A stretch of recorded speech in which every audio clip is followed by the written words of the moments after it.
What's the good word, everybody? It's your boy DKB here, running our first live stream. So subscriber questions, excuse me. I have a number that's usually dropped in the intro for my videos. You guys have either texted or called, and I know. I've been getting slaughtered in some of the comments. It's taken a while to get to this, but we'll do a mix of the subscriber questions that have come in, as well as some of the voicemails that were left, and then we will probably get into some general draft talk, see what questions and stuff that you guys have, and we will take it from there. So let me see what we have here. And I don't know how I want to do these. I don't necessarily want to put these on the screen, so I guess I'll just drop them in the chat, right? So this is from it's Kev the Jets. It's Kev the Jets, by the way. The more film and highlights I've been looking at, the more Will Howard has been standing out. Did you read the mock draft based on Darren Muji philosophy? So I have not, but I would definitely take a look at that.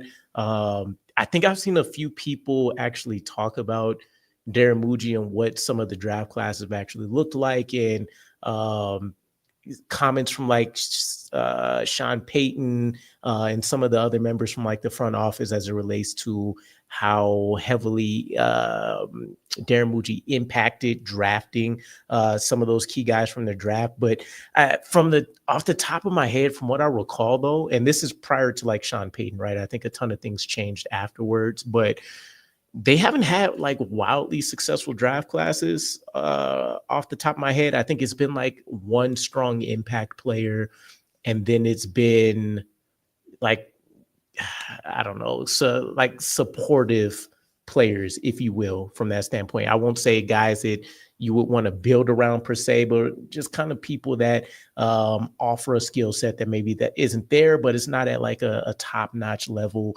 or anything where you're really expecting those guys to get like secondary contracts. S Murphy 5584. I really like your mock draft. I appreciate it. I do these pretty late at night, like after the kids are sleeping stuff and after I'm diving into things. So I always feel like, one, I'm kind of rushing it a bit just for the sake of timing with the video. But two, I'm also not always operating at like 100% efficiency. So I will most likely be doing a live again, either later this week or next week. And we'll kind of talk through maybe the first couple rounds or something like that. Next questions here. Okay, this one's a lot, and I don't know who this is from. So, by the way, for anybody that does end up contributing and sending in questions, comments, etc., recommend leaving your name just so I kind of know what I'm working with. But let's see. The next one is, yo, huge Jets fan and found you through the Jets Central collab recently. Appreciate it. Really love the move.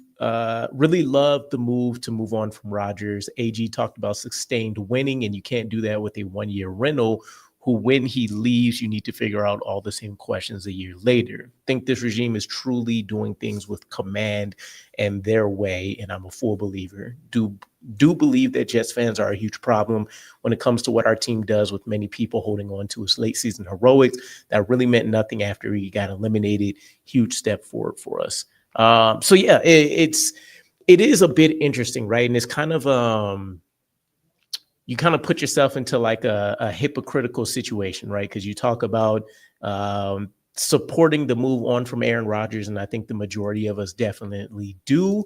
But then in that same token, you mentioned the one-year rental, which even though we have a 2-year contract with Justin Fields, you can definitely argue that it is just that, a one-year rental, and there's nothing stopping us from moving on. And if there is consistent success, cool. We offer him a crazy contract. We go in there and hopefully we continue to build on that success. But yeah, I think the move was much needed, right? For everything that Aaron Rodgers would have brought. And a lot of it was really putting the baby steps of an infrastructure into place. And I don't want to credit him in like this crazy, ridiculous way, but there was a ton of leadership missing. There was a ton of discipline missing. There was a ton of calls to action missing when it comes to identifying problem areas, people, etc., and really putting that on blast, right? Even with players like Garrett Wilson or, Breece Hall, Sauce Gardner. I think Quincy spoke up towards the end of 2023. A lot of it was just coming from their purview, right? Their positional unit, or, certain individuals that maybe they didn't want to fully call out, et cetera, et cetera.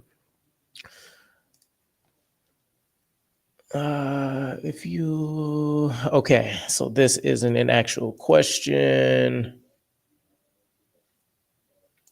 Okay, so this is an interesting one.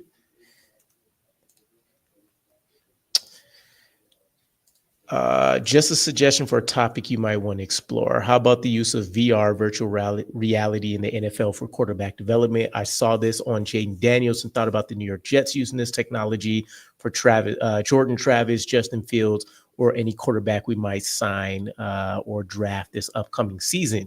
So yeah, I talked about this before too. I seen the same article, and I don't think I made a specific topic on this, right? But more so, we discussed kind of the utilization and stuff of it. And this isn't new for the New York Jets per se. There was actually some technology that came out, timing wise, I couldn't tell you, maybe 7-8 years ago, something like that. And Woody Johnson actually did invest in virtual reality headsets or whatever the kind of equipment for it was going to be. And I don't know or recall what the extent of it was.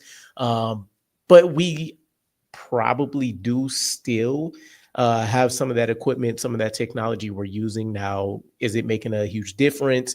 Probably not. And it's probably not being utilized or even has the same advantages of whatever Jaden Daniels was using on his end, which for those that don't know, just high level wise, he was using some VR tech that allowed him to go through game film, go through playbooks. He was able to consume a lot more of this data much quicker. And then when it came to trying to go through practice reps and like game speed and stuff, you can program that into the VR headset and you can even increase or slow down the time. And so what the team was doing was having him run the playbooks against all of these different defenses. And he was running it at like 1.5 times speed, 2 times speed, which means defenders are reading, they're reacting, movements are a lot quicker. And so if you see him excelling in that environment, when you step onto the real field and guys are actually playing at their normal speed again, he would have a huge advantage, right? I kind of think of it for others in the fact that when you look at Vegeta training in like the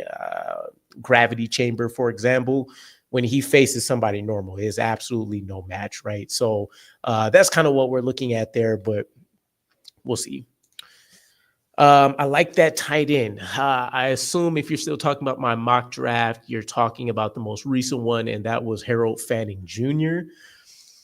I wasn't the biggest fan of it, right? I think he definitely has a place in the NFL. I definitely think he'll have a chance to succeed, right? This is kind of like your Evan Ingram type individual, which everybody's not going to be on board for, right? And I'm more of a throwback guy anyways. So I love a tight end that can block on the line of scrimmage and stuff like that. So that's just kind of where I'm at with him. But yeah, with that mock draft, a lot of the individuals that I wanted, I didn't want to reach on, and they were literally in some cases taking just like 1 or 2 spots ahead of me. So kind of a tough break, but what are you going to do? We'll see if I could maybe talk myself into it. Yeah, I think I probably will do that. Maybe Friday, something like that is when I'll do the next mock, and we'll do like a 3 or 4 rounder.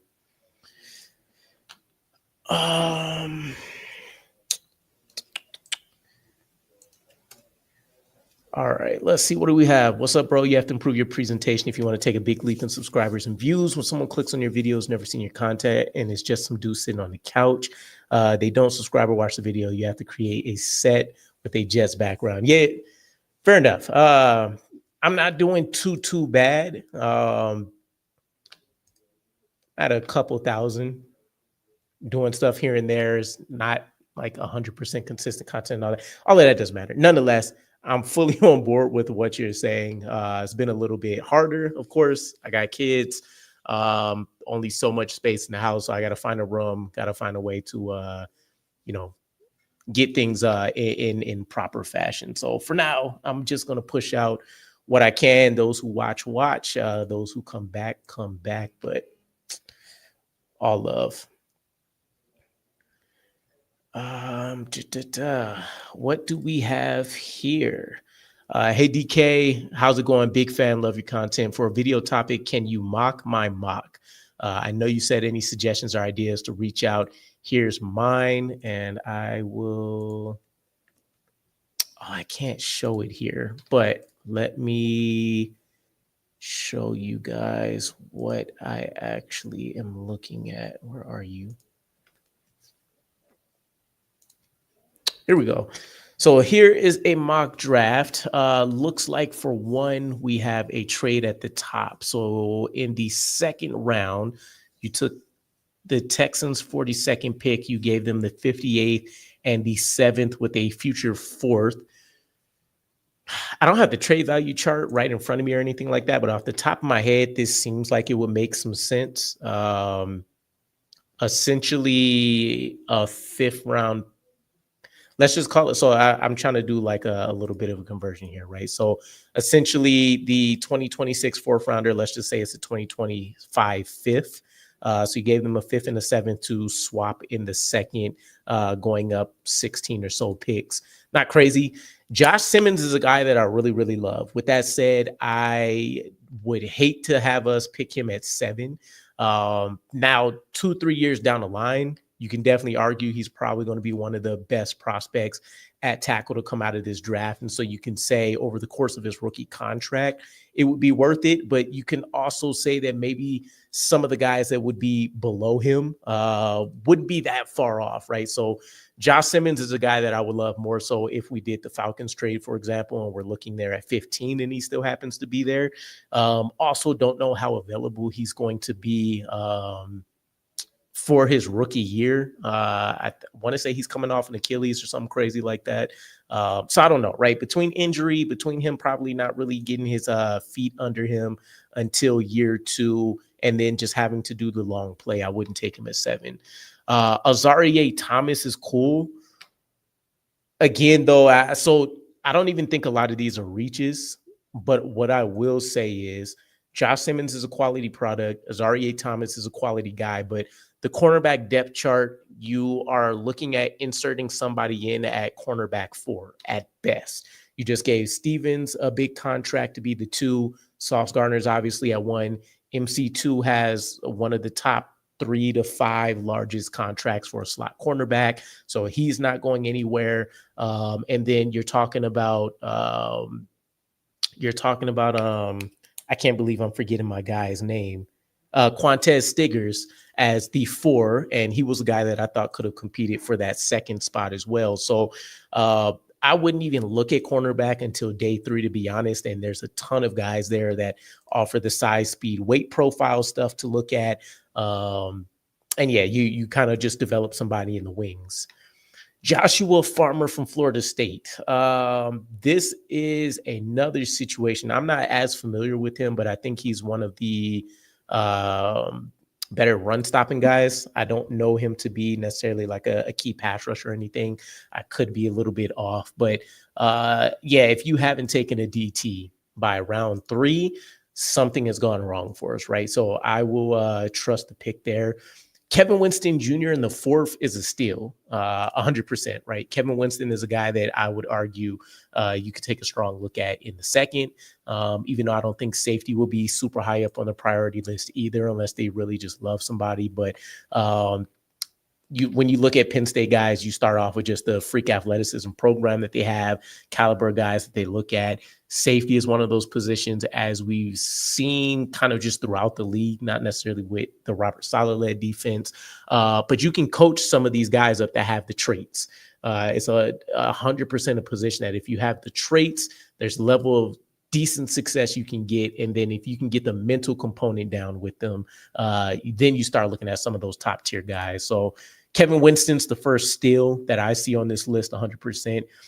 Jake Brendenstool, quality guy. I think the issue with taking tight end so late is that if it's not going to be somebody that's overwhelmingly known as a receiving presence, there's going to be some cause for concern here, right?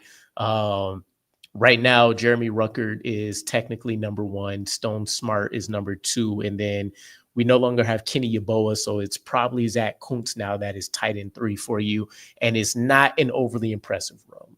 When you sign someone like Stone Smart and you get excited about getting a potential diamond in the rough to play a key role for a guy that hasn't seen a ton of snaps, that is pretty concerning, right? So it's smart to pick up here. I would definitely still say we probably need to double dip at tight end in the draft, just in my personal opinion, which doesn't look like it happened here, but this is a smart way to go.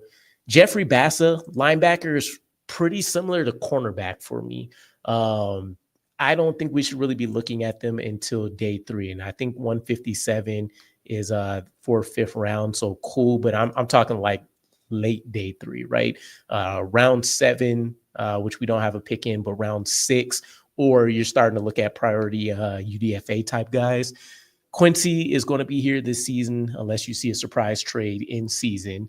Obviously, we just gave Sherwood his big contract, and then there's still guys that you're going to like on that roster that have kind of been developing under in the wings and under Robert Saleh. Those are guys you should be able to hit the ground running with, right? Zaire Barnes, you still have Chaz Surratt that's out there. So keep adding the traits guy to this room until you have a significant need.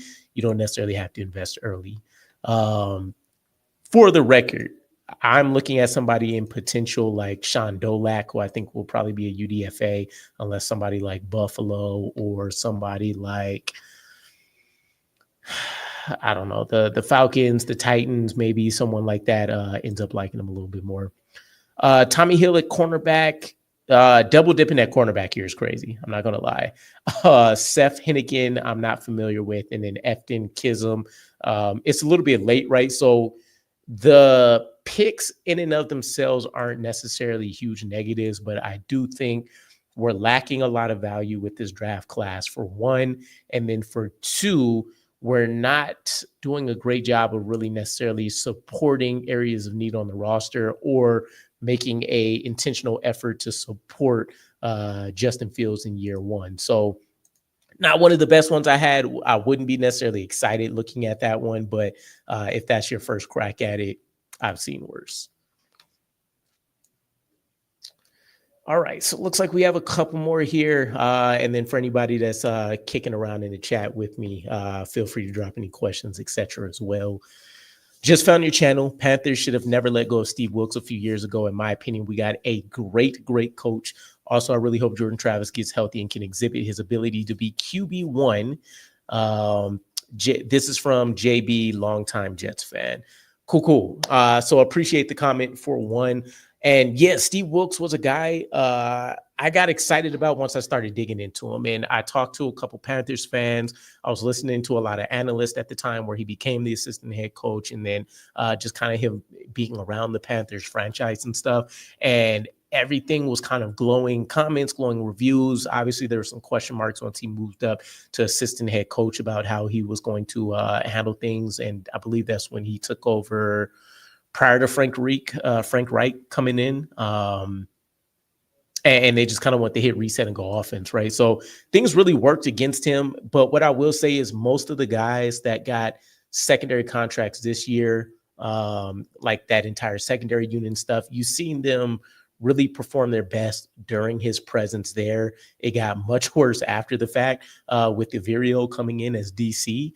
And then when some of these guys went to their new teams, you also seen them kind of have these bounce back seasons and look like they can make good on where they were taken in the draft again. So between the 2 to 3 decades of experience, between a lot of the promise that you've seen at the various stops that he's been at, it's a huge get for us. This one is from Bailey. So what's up, DKB, longtime listener, checked out your YouTube channel, longtime Jets fan since Joe Namath days. What do you think of the players that the Jets picked up? So I assume we're talking free agency here. Justin Fields is a guy that I think about this from like the Steelers perspective, right? And not necessarily us taking Justin Fields from him or anything like that. But when you look at the division that they were in, they went and copped Deshaun Watson, which was at the time at least kind of an elite tier passer, also had plus athleticism to be able to go out there and do things. Lamar Jackson is waiting in the wings. And then who else am I missing in that division? Ravens, Browns, Steelers. I'm forgetting somebody extremely obvious. But anyways, the point here is Lamar Jackson is kind of the prototype that everybody's going to look at, that you're evaluating against with any of these, dual threat type guys, right? So if you're Aaron Glenn and you've seen from a game planning perspective, Justin Fields is one of the I don't know if you want to call him premier, right? But he's one of the young quarterbacks in the league that you've had the toughest time trying to make sure that you can contain. And when you use the word contain, I think that in and of itself says a lot, right? Now you're accounting for the legs as opposed to saying this guy's a pinpoint thrower of the football, but still. So you're having a hard time game planning. When you get out there, you're having a hard time making adjustments. And this is regardless of if you have a healthy roster or if you're already working on significant injuries and not having star players or key role pieces, et cetera, et cetera. Why not go and get him, right? Why not give yourself that same preparation challenge to other teams as it was presented to you? And then you find a way to pair him with an offensive coordinator and or a quarterback coach that you feel like can really build upon some of the best moments that you've seen from him. With Brandon Stevens at cornerback, again, when it comes to the secondary, I'm not going to bet against any of these guys. The collective brain trust of Steve Wilks, who has almost, if not more, 10 years or so of secondary experience, and we've seen stars come out of his defenses. Aaron Glenn, as his former player background, as well as his ability to coach up the secondary, Bly out there as the secondary coach. I am going to trust that they feel like this guy has all the traits that they want. And they've seen enough from him over the course of his rookie contract where they feel like there's a couple tweaks, a couple developmental quirks, if you will, that they can work out of his game, and they're going to have a quality product out there. And also, Aaron Glenn's explanation made a ton of sense, right? I have two huge, big guys that offer, size, speed, dynamics, offer the length. There's a lot that we can do when you talk about Aaron Glenn and utilizing his press coverage scheme, and then also being able to drop some of these guys into zone. So let me see. I know there's a couple here. Harlan, see you, my guy. Howdy, folks. Smurf. DK, I think you've come a long way with your channel, and I do see you improving day by day. Keep it up. I appreciate it. Obviously, I know there's leaps and bounds I can do, right? In terms of being able to improve things, background, equipment, et cetera, et cetera. But we're getting there slowly but surely, right? DKB, what's up, my guy? What's good, Wild Wave? You think we're trading back? I don't know. I don't think these are leaks per se. I don't think these are leaks per se from the front office and all that kind of stuff. When it comes to some of the recent rumors about us kind of honing in on like the top 3 targets, and that's Armand Minbu from Missouri. It is, who are the other 2 names? Armand Minbu. I don't think Mason Graham was one of the other 2 names I recall. It's Armand Minbu. It is,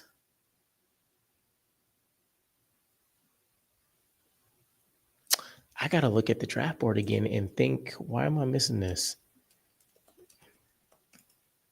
The 3 names that were linked to us.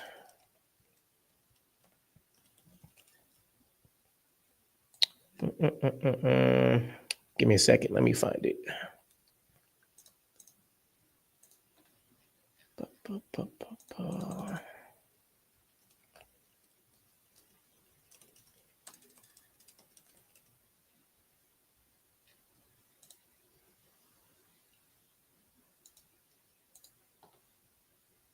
Armand Membu, Will Campbell, Tyler Warren. Okay.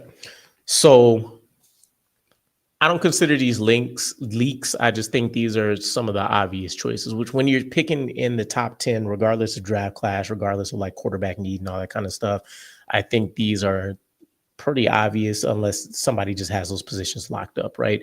But I do think that you can trade back and you can still feel a lot of the value that we're going to get. I think exceeds necessarily taking some of the blue chip guys, right? Like I would love to get a Mason Graham, for example, if he's there at 7 and that's the route that we go.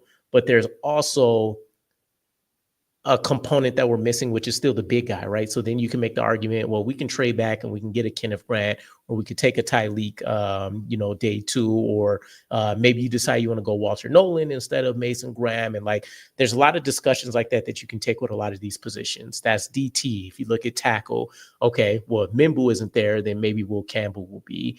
If Will Campbell isn't, cool, I trade back. Maybe I go and decide I want to go the route of John Simmons. If it's not Simmons, maybe I'm waiting till day 2, or maybe I decide Ariante Ursary is more of a preferred prospect for us that brings size, speed, power, etc. Right? What's another position in need? That's tackle. That's DT. At wide receiver, you can say maybe I don't like Luther Burden III, but I'm willing to wait until day 2, or maybe I'm deciding it's worth the gamble to take an Emeka Ibuka or somebody like that, right? So there's a lot of those conversations that you can have, and you say maybe the combination of this guy plus the additional day 2 pick that we get, and whatever future pick is worth missing out on one of these truly blue chip guys for a guy that's maybe a notch or 2 below him. So I would still love to see a trade back, but I'm also not going to die if we end up picking somebody where we take them. Kevin, appreciate you coming through, my guy. What's good? Yeah, Wild Wave is on it. When prior to the kids, or when I just had like the one, I was pretty heavy on like YouTube in terms of like following a lot of the Jets content creator people, and Wild Wave was on all of the best channels I can find, and even some of the guys that I never like really heard of. So hit the like, appreciate it. I haven't forgot either, Danger. I'm still planning on linking. It's you and Gunny that I'm still trying to figure out, but the weekdays are hard. So as soon as I can make sure wifey won't be overwhelmed with the kids, I'm going to be all over it. Who takes Genty? I really feel like when you look at the Raiders, they're probably the barrier of entry. And I think the Raiders pick at 6, right before us. So I think that's his ceiling in terms of as high as he likely go. And then after that, it's a toss up. Let me look at what's the draft order again. So after us, it is.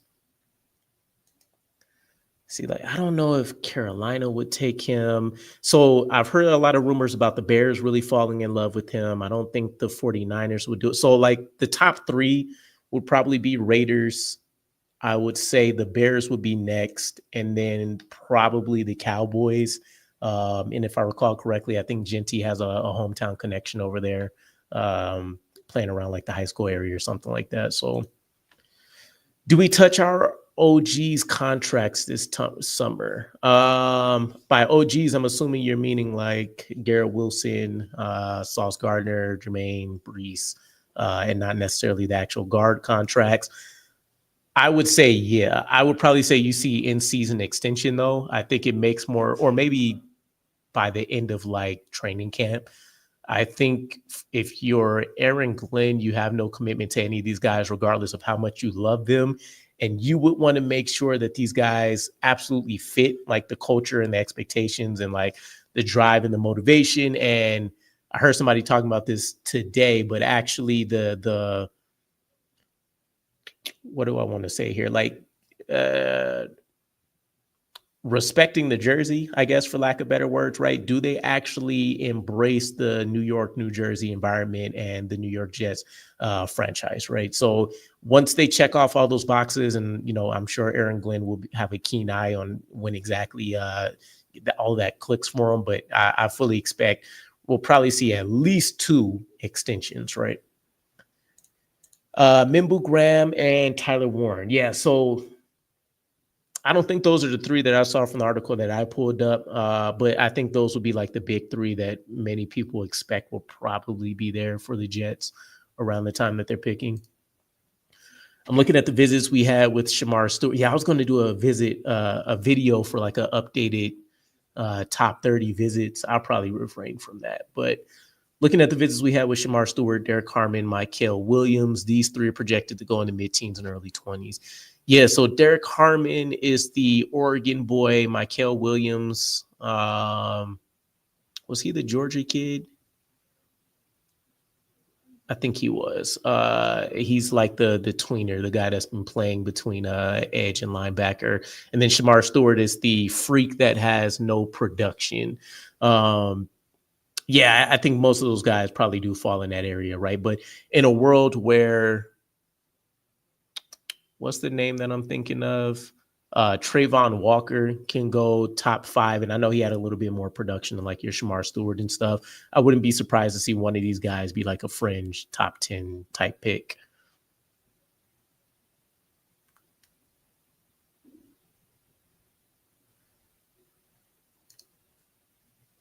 I'm missing a couple. Got you. Yeah, Jake's all over. I remember seeing him like maybe once or twice a day. Now I feel like he's on Jets YouTube stuff like 6 or 7 hours a day. It's insane. Friday to Sunday, brother. Hit me up. No worry. We got to get through exhausting draft. Yeah. I'm not even worried. I haven't produced as much draft content this year as I did last year, actually. Not a lot of scouting breakdowns. I haven't talked about like a lot of the rumors and stuff necessarily between kids and life and all that kind of stuff. But yeah, we'll get on. I really wanted to get kind of like a panel going with a lot of us, but I can barely work out just attending one show. So it was it was never going to work. I do these in like my lunch hour, for example, like during the week on my work days. So did the Jets meet with Mimbu and Campbell? I know they did several visits with Warren. So I haven't heard about any visits with Mimbu or Campbell, and that could be by design, right? Maybe the interest is obvious, or maybe there's those behind the scenes like private dinners and stuff that they do. And I don't know if those count as like top 30 visits or how that works out. But if we end up drafting them, I'm sure we'll get, some kind of article about how we went about being so sneaky and all that kind of stuff, right? Okay, so we actually met the guard, Simpson and AVT. Yes. So ironically enough, I think Simpson is probably the one that's more likely to get the contract extension because he's been healthy. Obviously, AVT brings the plus versatility, and when he's on the field, whether it's at tackle or guard, you're generally looking at his floor being Pro Bowl, and then if he can just stay on the field, probably an All-Pro. But between Simpson's breakout and then, of course, him and just having that Ravens pedigree and stuff, and I want to say Simpson is around the same age, if not maybe slightly younger or older. Either way, I think Simpson would be the one that gets a contract just because that one would be a little bit more modest, probably a 2-3 year deal. You're talking not necessarily pennies on the dollar, but definitely a little bit of savings in terms of what could be doled out for some of those breakout type guys. AVT might be one that they have some concerns around wanting to hand out like a long-term contract to. Who do you feel is a team that would trade up to 7? How far back would the Jets be willing to go? So obviously the Falcons is the big ticket item. After that, I think it really just depends who's on the board. Like, there's a lot of Jackson Dart, Shedeur Sanders drama going on right now, right? The Saints, after their Derek Carr issue, could not want to risk anything and just decide, let's just jump up to 2 spots and take our pick of the next best guy from Cam Ward. I can't see anybody wanting to trade up for Genty per se. After that, what? Let's see. If Mason Graham is on the board at 7, I don't know if anybody's going to want to necessarily trade up for the DT just based on the talent in this draft. Genty would probably be a guy that people wouldn't trade up for. And then I think you start losing options pretty quickly, right? Like if Mimbu's on the board, or if Mimbu's on the board,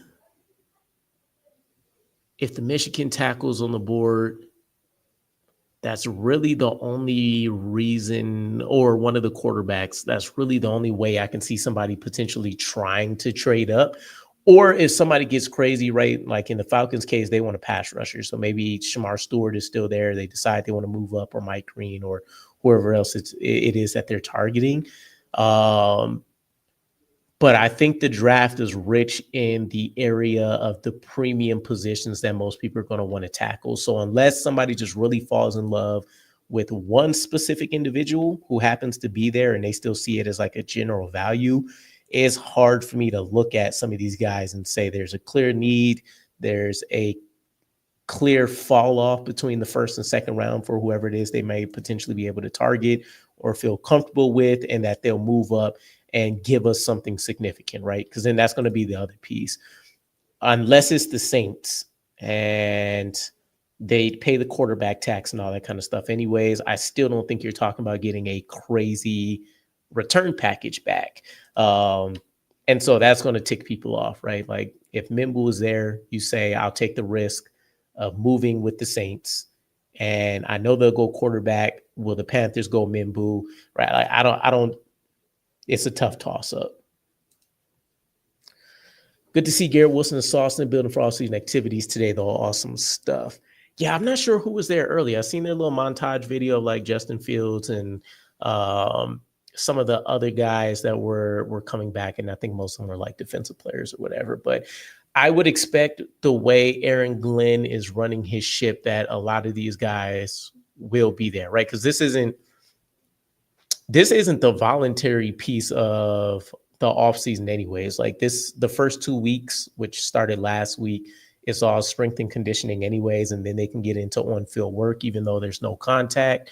And then I think we have like a couple OTAs and all that kind of stuff. But I would expect for everybody to be there in general. It was Brees there. Yeah. I'm expecting 100% attendance. If not, I would say that would be bigger news than anything.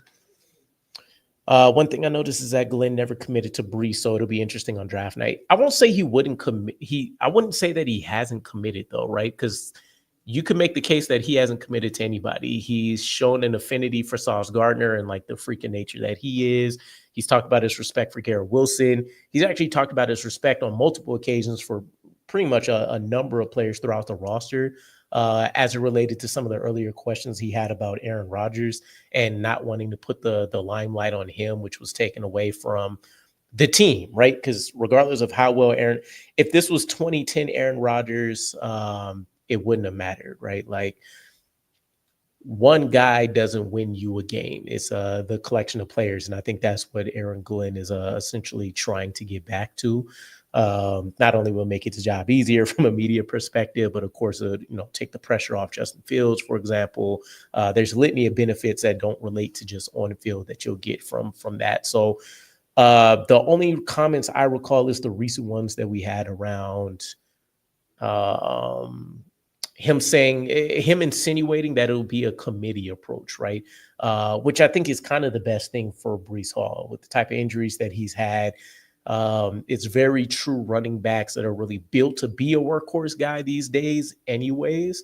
And I don't want to say that Breece isn't or can't be one of those guys, but I don't think that's the preferred role I'd love to see him in, unless I pick him up again in my in whatever fantasy league I end up joining. But bro, I'll throw a Hail Mary. I say we trade with the Browns. The Browns are okay. So you're talking number 2 overall. You're not talking like second rounder. I say we trade back with the Browns. We get a godlike offer. And the Browns. Oh, okay. I see where you're going with this. So the Browns take Travis at 2. They asked to trade with us at 7. All right, and I'll entertain this. Let me see what their draft picks are looking like. So in 2025, they have one first rounder, one second rounder, 2/3, 1/4, 4 6s, and a 7. And then for 2026,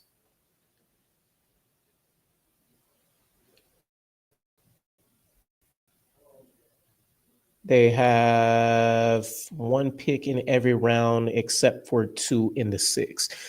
I don't know what kind of crazy offer you would get here, right? They would have to give us like their second this year, probably both thirds this year, and like a first or second next year, and then maybe still like a pick and or player or something like that.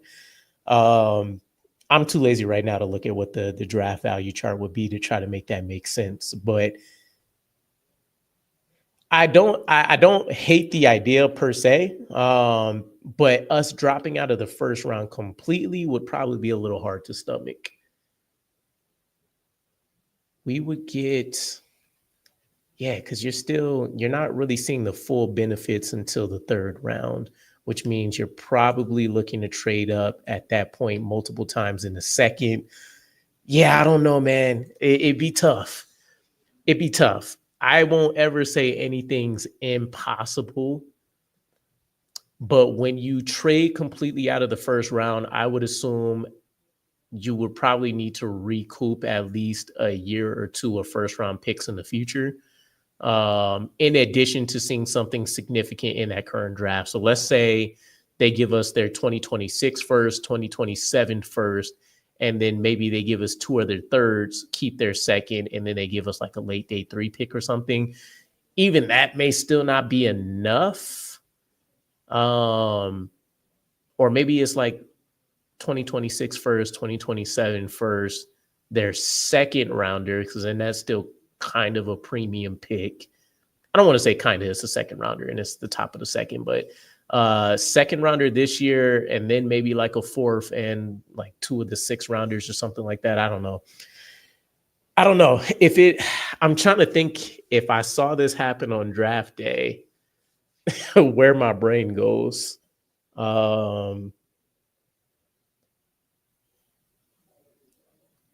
I don't know if I'm overly invested in anybody in the first round of this draft class where I'm like, I can't believe we absolutely missed this guy and we're going to get a crap storm in the rest of the draft to try to make up for it.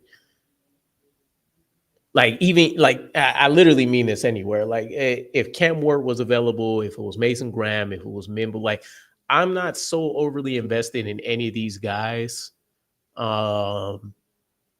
And a lot of that's just because I haven't probably done as many breakdowns and stuff as I've done in the past. But I'm not so overly invested that I can't be moved off of that. Yeah, we'll see. The wheels are turning, but yeah, I don't know, because I still like, I loved my first mock draft class I did, right? I don't have it in front of me, but off the top of my head, I believe I took Mason Graham in the first. I took Ariante Ursary in the second.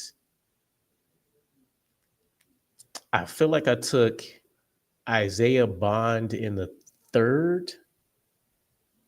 And then it gets a little hazy after that. Yeah, I can't remember like what tight end I picked or any of that. Yeah, I don't know. Not the craziest thing. Not the craziest thing, but yeah, it would definitely have to be. This would have to be like one of those. It would have to be like the. It would have to be the like Robert Griffin type package. And even then, you're talking about something even crazier than that, because I think they still just swapped first round picks as opposed to just completely being left out. But then also, yeah, like it's weird because you're still talking about quarterback, but you're not talking about one that people consider like elite tier or anything like that. It's a lot of complications to this draft class when it pertains to like trying to pull off any of the trades. Bro, we can trade back up. Plus, the sweet spot of the draft is 15 to 50. Yeah, for sure. But I think just in general, like the public perception of it will be you're an idiot for moving completely out of the first round. And even if you're trading back up into the first, then you're talking about another team that's going to want to try to put you into a similar position where they're going to want some kind of crazy draft too. So really all you ended up doing was moving back later into the first to probably have about the same amount of resources you would have started off with to begin with. So yeah, you got to play it smart, right? I don't know. In the 70s, the Washington Redskins did fine with no first round picks. Yeah, I'm not saying it's a problem from the perspective that not having a first rounder will kill you. But it's always better to at least have your selection of the guys that generally have, like, if I look at a first rounder, I'm usually expecting these guys to be clean from like a problematic standpoint, right? No red flags, personality wise, criminal background check, all that kind of stuff. Then with the medicals, that's always a toss up, right? You can get those in the first round or not. And then from a talent perspective, you generally expect these guys to be more of the consistent player. Like, I don't necessarily care about ceilings when I'm looking at first round guys, but generally I would expect these guys to be a lot cleaner, if you will, of a prospect. Safer, I guess, would be the best terminology there, right? So you can find those guys throughout the draft class as long as we're doing our due diligence and scouting really, really well. But I think it definitely helps just being able to have your pick of at least the top choices. I think Carolina only traded a fifth to move into the first. Yeah, I mean, I don't know. I've seen crazier things, right? That's why I'm not blowing it completely out of proportion. And I think you would love the idea of the Jets having a couple future first round picks as well across multiple years.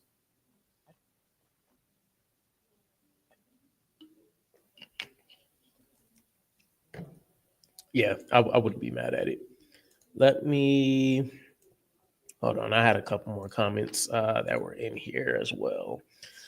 So I don't know who this is from, but can we get a video about wide receiver Dante Thornton Jr.? Due to 6'5", around a 4.3 40.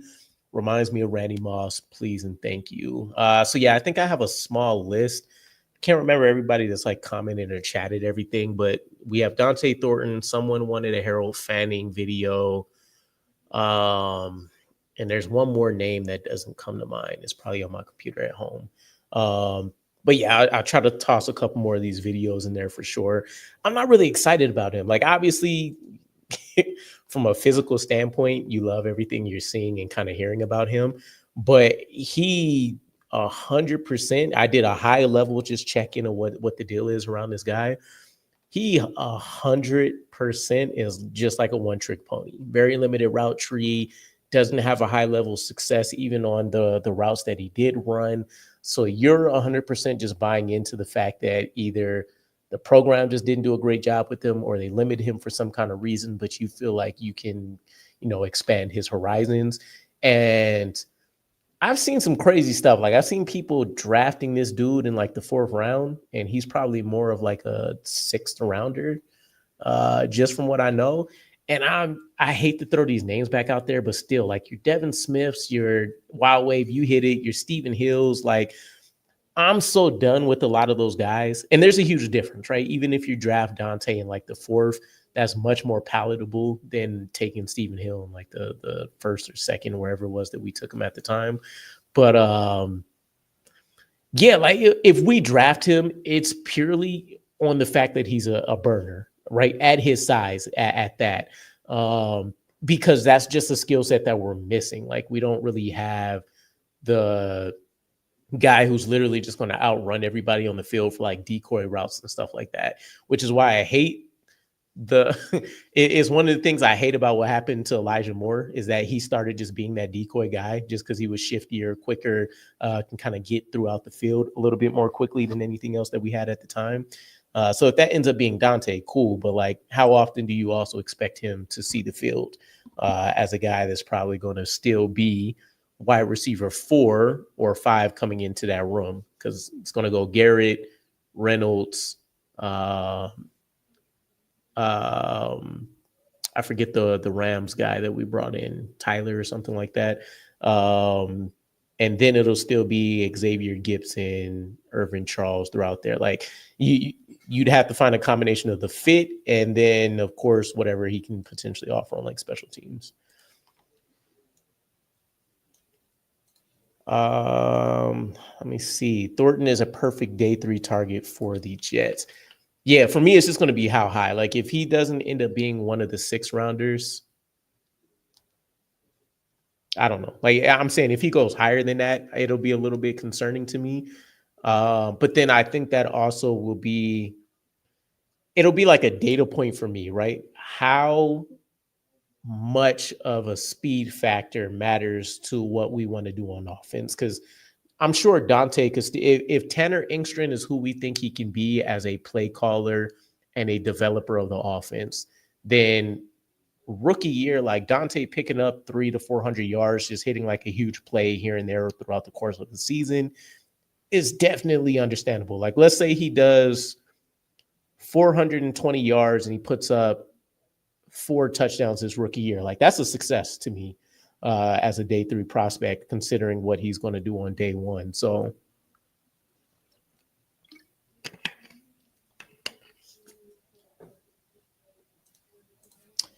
who is this? I have no idea who this is either, but my dog, I appreciate you taking your time to drop an interview about me, Sticks. I don't remember any kind of interview that I did. I'm not gonna lie, I have no idea what they're referencing here, and maybe it's a joke on some video I covered about a player or something like that. But I'll see. By the way, I'm gonna respond to all of these like individually, like the actual text. These guys will get a text back, just so I can chat with them and all that kind of stuff. But I wanted to just kind of get the thought process out here. Bro, who's on your account? What do you mean?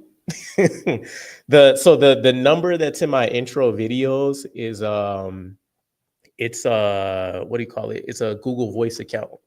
Because I didn't want my actual phone that I use for like working and personal stuff and all that just getting blown up with a bunch of content stuff. So all those numbers, all the texts and like voicemails and stuff I get go there. And then normally I plan on either make a video about it or I do like the responses and stuff in chat. No. That's me. I'm just dropping the comments that were in there so I can kind of just track it and whatnot.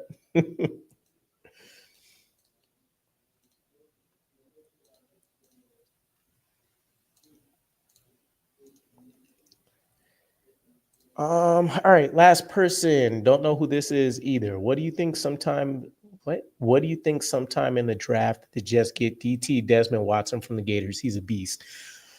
Okay, here we go.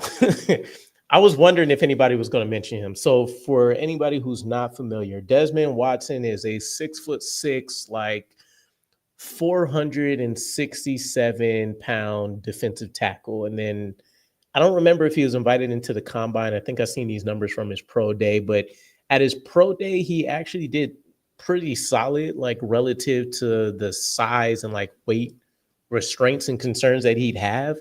Like I think he still ran a sub 640, which is crazy. I think he had like a 25. Is 25 foot the right way to say? I think that's it.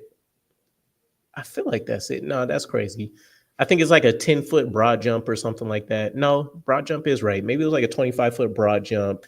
And I think he still jumped almost like 10 feet or something, like long jump wide. Either way, it was impressive enough considering like his size and everything. With Desmond Watson, it's always an interesting case to me, right? So Desmond Harrison, Snacks, he is one of my favorite all-time UDFAs. He used to be our nose tackle back in the day. And he was a guy that was absolutely massive as well. but he moved really good for his weight.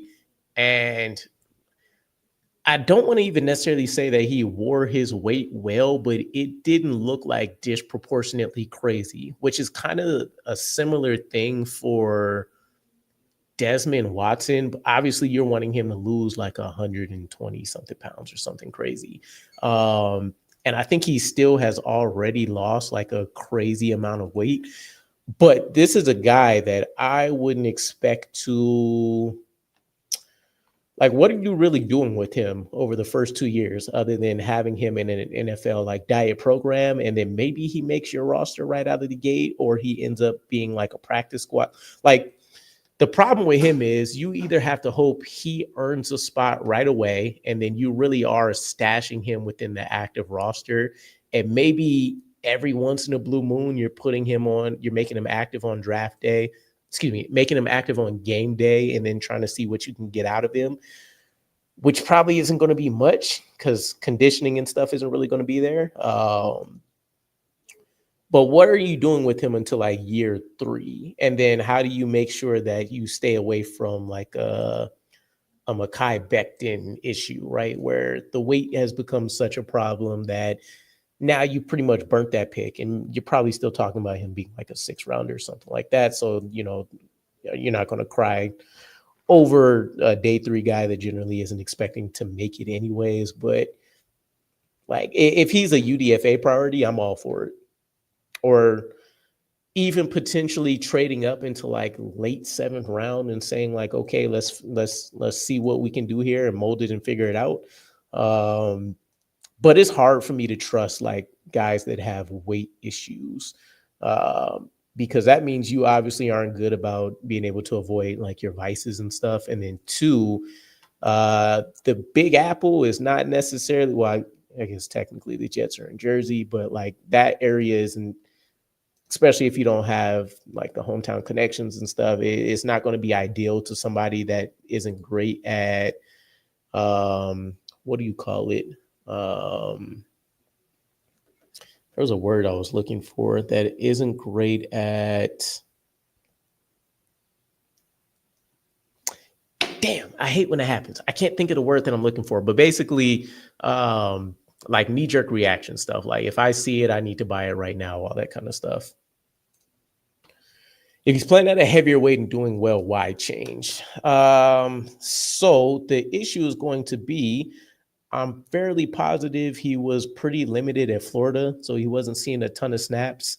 And this is, I think, walking in, like, who's the heaviest guy that's been in the NFL? Let's see. So the heaviest DT in the NFL. So the heaviest players in general, Trent Brown is playing around like 380 tackle. Daniel Falili is playing around 380. So at the very minimal, you're saying that this guy needs to drop about 80-ish pounds, and that puts you in the same territory as them. And maybe he'll be athletically on par with one of those 2 guys, but probably not. So you're still talking about a pretty sizable like evolution that he's going to need to go through. Even like what was Snacks playing at? Snacks was playing at 350 pounds. I miss Jenkins, Puha, Snacks. Hell yeah. 100%. So yeah, Puha is such an old name, yo. Like, I want to say that's around the first time that I first started like touching Madden.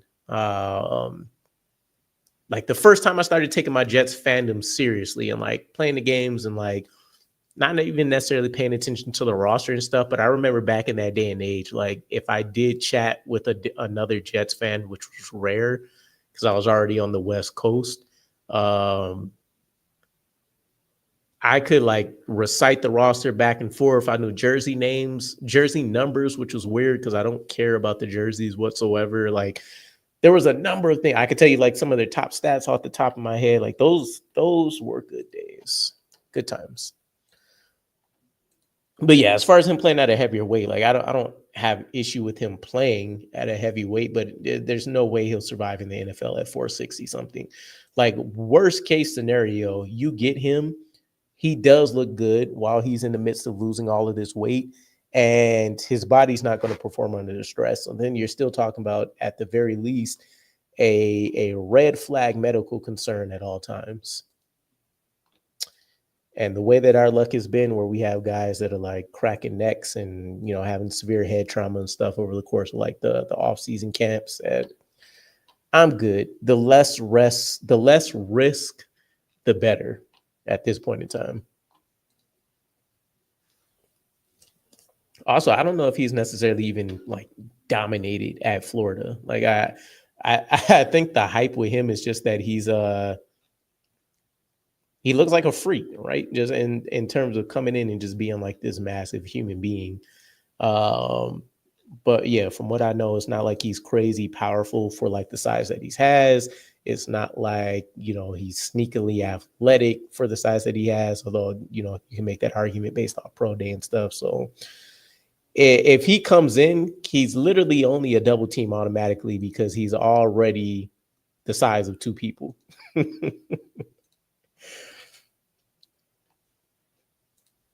You're that big and you just might get in Quinnen's way too.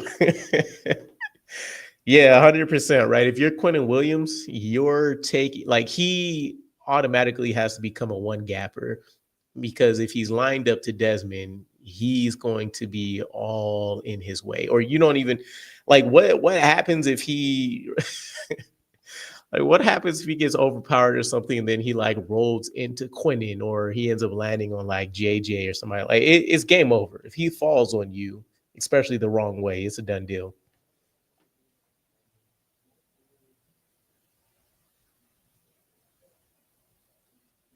I might actually look him up. Yeah, I might throw him onto like the list of little mini breakdowns that I want to do, just so I can see.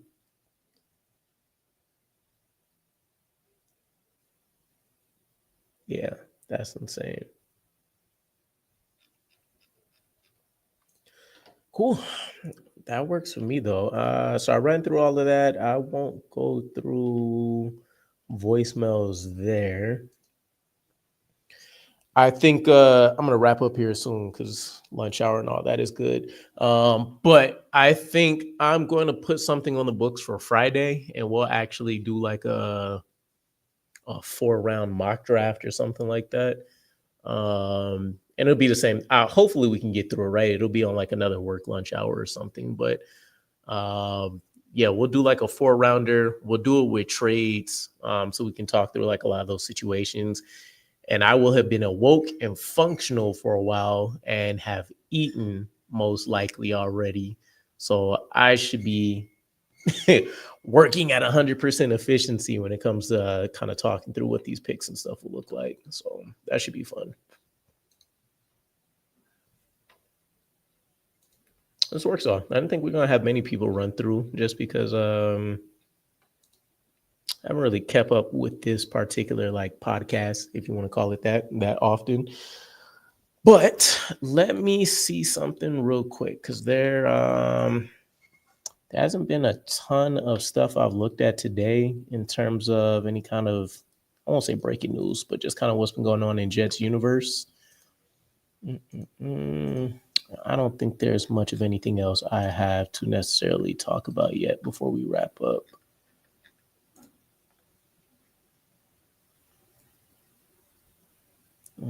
Yeah, I'm seeing more mock drafts, more Shador Sanders, Jackson Dart hype.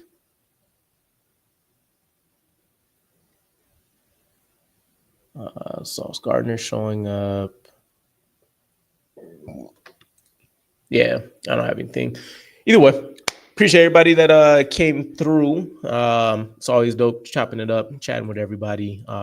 Stay tuned for, I guess, the Friday stream then. And then, yeah, we'll take it from there. Hope you guys enjoy the rest of the day. I'll catch up with you again.